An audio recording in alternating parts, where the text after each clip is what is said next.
পাগলামু ছাগলামি করে মার্কেট করার চেষ্টা করা যায়, কিন্তু এই মার্কেট বেশি দিন চলে না প্রিয় ভাইয়েরা। আল্লাহ রাব্বুল তুইজ্জু মান তাশা ওয়া তুযিল্লু মান তাশা। আল্লাহ যাকে ইচ্ছা ইজ্জত দেন, যাকে ইচ্ছা আল্লাহ বেইজ্জত করে দেন। তাকে আইনের মুখামুখি করে জিজ্ঞাসা করতে হবে, এই কথা তুমি কার ইন্ধনে বলো এবং কেন তুমি বলো। যদি তুমি যে কথা বলছো এটার প্রুফ থাকে, প্রুফ দিতে হবে, না হলে তোমাকে মানহানির মামলার অধীনে আনতে হবে, ঠিক কি না? কারণ এইটা যদি একদম ছাড় দিয়ে দেওয়া হয়, একদম যা ইচ্ছা সে বলে ফেলবে। আল্লাহ রাব্বুল আমিন তাকে বোঝার তৌফিক দান করুক। মিডিয়াতে এক লোক শেখ আহমদুল্লাহকে বাজে কথা বলেছে, আপনার মন্তব্য কি? প্রিয় ভাইয়েরা, মানুষের কথায় কি বা আসে যায়? যে যার গুণ আর যে যার কাজ দ্বারা পরিচয় যাবে। আমাদের মনে হয় এইগুলা কিছু কিছু কথাই যে প্রশ্নগুলো আমাদের কাছে দিয়েছেন, এইগুলা কিছু কথা তারা লাইমলাইটে আসতে চায় জন্য এই সকল মানুষের বিপক্ষে কথা বলে। কেননা দেশের মানুষ জানে কে কতটুকু দেশের জন্য কল্যাণের কাজ করেছেন।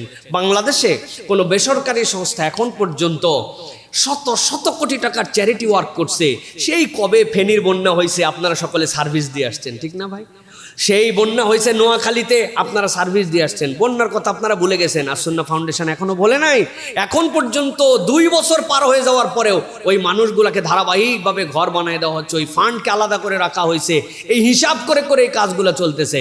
আপনি মনে করেন না এই দেশে বিভিন্ন জায়গায় এরে ফাঁক খুলে ওর ফুকা খুঁজে খুঁজে খুঁজে সব বের করে আসুন্নার পিছনে মানুষ নাই? আছে, কিন্তু এমন আল্লাহ রাব্বুল আমিন আমানতদারিতার সাথে এবং স্বচ্ছতার সাথে এই শেখ আহমদুল্লাহর নেতৃত্বে এই কাজগুলো করাচ্ছেন, যারা খুঁজে ওই জায়গাতে যায় দেখে আর পারে না। তখন কি করবে? তখন কিছু পাগল ছাগল চিৎকার চেঁচামেচি করে। পাগল ছাগলের চিৎকার চেঁচামেচি কিছু যেরকম যায় আসে না, সাথে সাথে আমরা প্রশাসনের কাছেও বলবো, কোনো ব্যক্তির চরিত্র হনন করা, যা নয় সেই কথা বলা, এই কথা বলার নাম মত প্রকাশের স্বাধীনতা নয়, বরং তাকে আইনের মুখামুখি করে জিজ্ঞাসা করতে হবে, এই কথা তুমি কার ইন্ধনে বলো এবং কেন তুমি বলো। যদি তুমি যে কথা বলছো এটার প্রুফ থাকে, প্রুফ দিতে হবে, না হলে তোমাকে মানহানির মামলার অধীনে আনতে হবে, ঠিক কি না? কারণ এইটা যদি একদম ছাড় দিয়ে দেওয়া হয়, একদম যা ইচ্ছা সে বলে ফেলবে। আল্লাহ রাব্বুল আমিন তাকে বোঝার তৌফিক দান করুক। পাগলামু ছাগলামি করে মার্কেট করার চেষ্টা করা যায়, কিন্তু এই মার্কেট বেশি দিন চলে না প্রিয় ভাইয়েরা। আল্লাহ রাব্বুল তুইজ্জু মান তাশা ওয়া তুযিল্লু মান তাশা। আল্লাহ যাকে ইচ্ছা ইজ্জত দেন, যাকে ইচ্ছা আল্লাহ বেইজ্জত করে দেন। সুতরাং আমরা নিজেরা যেন নিজেদের বেইজ্জতির কারণ না হয়, আল্লাহ আমাদেরকে বোঝার তৌফিক দান করেন। সিজদায় ছেলেরা পা কি ফাঁকা রাখবে নাকি লাগিয়ে গোড়ালি মিলিয়ে রাখবে? দয়া করে মাসনুন তরিকাটি আমাদেরকে জানাবেন। আমরা 2 ভাবেই মানুষজনকে দেখি।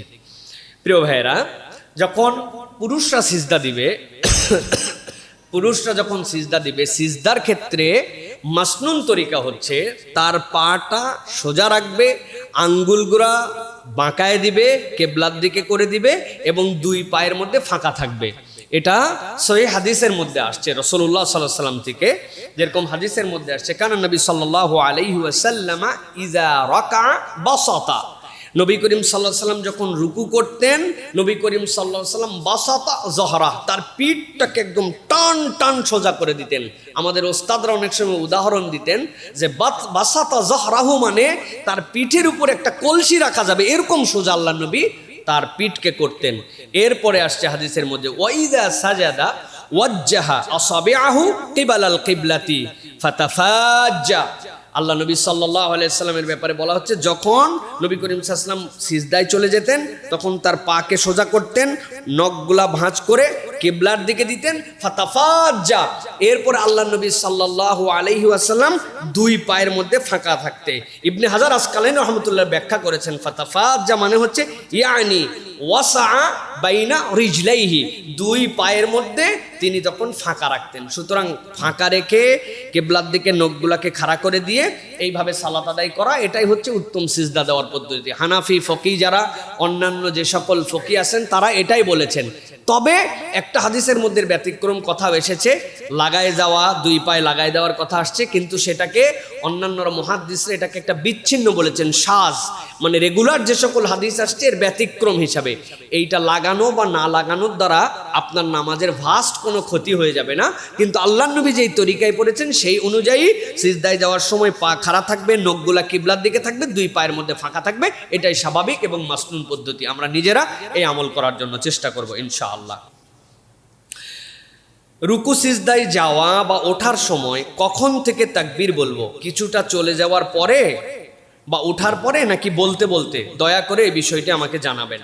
প্রিয় ভাইয়েরা, আমরা যখন সালাতে দাঁড়াই, সালাতে আমাদের তাকবীর হচ্ছে কমান্ড। এই তাকবীর অনুযায়ী আমরা চলাফেরা করি।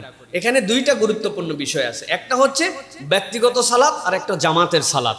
ব্যক্তিগত এবং জামাতের সালাতের ক্ষেত্রে উভয়ের ক্ষেত্রে তাকবীর কখন বলবো, এটার মাসনুন তরিকা হচ্ছে যে যখন আমি যেই হালত থেকে পরিবর্তনের দিকে যাচ্ছি, দাঁড়ানো থেকে ঝোঁকার দিকে যাচ্ছি, সিজদা থেকে ওঠার দিকে আসতেছি, আমার তাকবীর ওঠার সাথে সাথে ঝোঁকার সাথে সাথে বলতে বলতে যাব, এবং শুরু এবং শেষ ঝোঁকার থেকে শুরু, যেখানে যে শেষ সেখানে যে আমার তাকবীর শেষ হবে, ওঠার থেকে শুরু, যেখানে এসে শেষ আমার হালত সেখানে এসে আমার তাকবীর শেষ হবে। এটাই হচ্ছে আহসান, এটাই হচ্ছে উত্তম পদ্ধতি।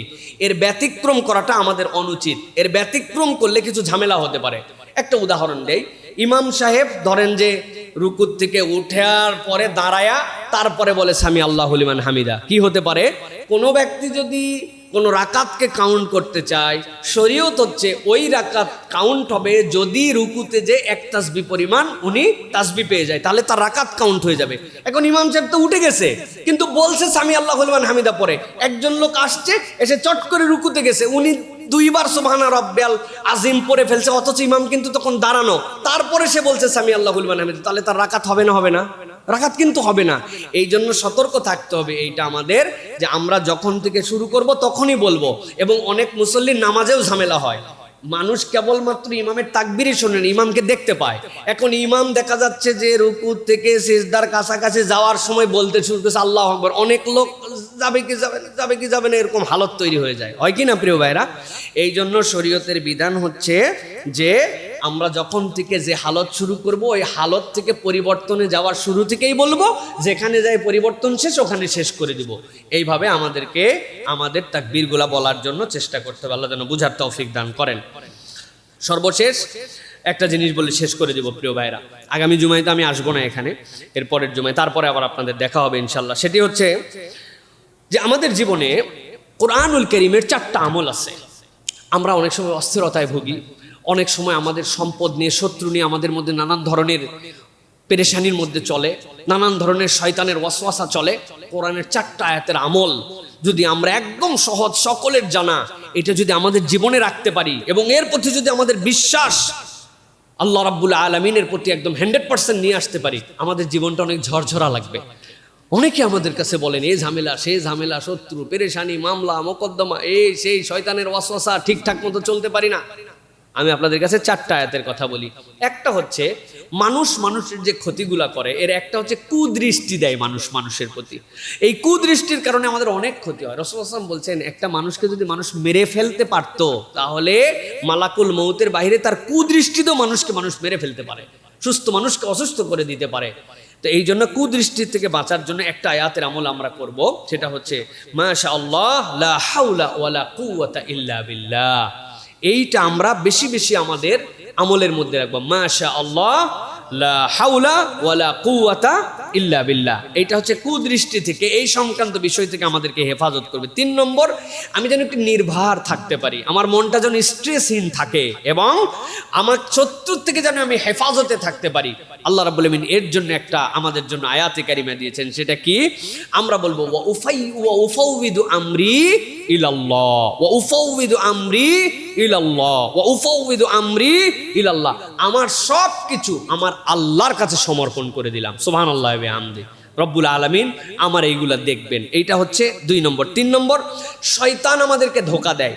ভালো মানুষ ভিন্ন দিকে চলে যাচ্ছে, নামাজি মানুষ নামাজ পড়তে চাচ্ছে না, ভালো পরিবারের সন্তান এলোমেলো হয়ে যাচ্ছে। এই যে শয়তানের ধোঁকা, এখান থেকে বাঁচার জন্য বেশি বেশি আমরা পড়বো হাসবুনাল্লাহু ওয়া নি'মাল ওয়াকিল, হাসবুনাল্লাহু ওয়া নি'মাল ওয়াকিল। এটা আমাদের ওজিফার মতো বানাবো, হাসবুনাল্লাহু ওয়া নি'মাল ওয়াকিল। এটা শয়তানের ধোঁকা থেকে আমাদেরকে হেফাজত করবে। চতুর্থ যেটা বলবো, মন খারাপ এবং দুশ্চিন্তা। আমাদের আছে না অনেকের ভাই, এই মন খারাপ এবং দুশ্চিন্তা থেকে আমাদের বাঁচার জন্য আমরা সব সময় একটা আমল করব। নবী করিম সাল্লাল্লাহু আলাইহি সাল্লাম যেটার ফজিলতও বলে গেছেন কোরআনের আয়াতের, এটা যদি কেউ বলে আল্লাহ তার যাবতীয় পেরেশানি দূর করে দিবেন। লা ইলাহা ইল্লা আনতা সুবহানাকা ইন্নী কুনতু মিনাজ জালিমিন। লা ইলাহা ইল্লা আনতা সুবহানাকা ইন্নী কুনতু মিনাজ জালিমিন। তাহলে 1 নম্বর মাশাআল্লাহ লা হাওলা ওয়ালা কুওয়াতা ইল্লা বিল্লাহ। 2 নম্বর ওয়া উফাউযিদু আমরি ইলাল্লাহ। 3 নম্বর হাসবুনাল্লাহু ওয়া নি'মাল ওয়াকিল। 4 নম্বর লা ইলাহা ইল্লা আনতা সুবহানাকা ইন্নী কুনতু মিনাজ জালিমিন। আল্লাহ যেন আমাদেরকে এই কাজগুলি আমলগুলির দ্বারা আমাদের হৃদয়গুলোকে প্রশান্ত করে দেন।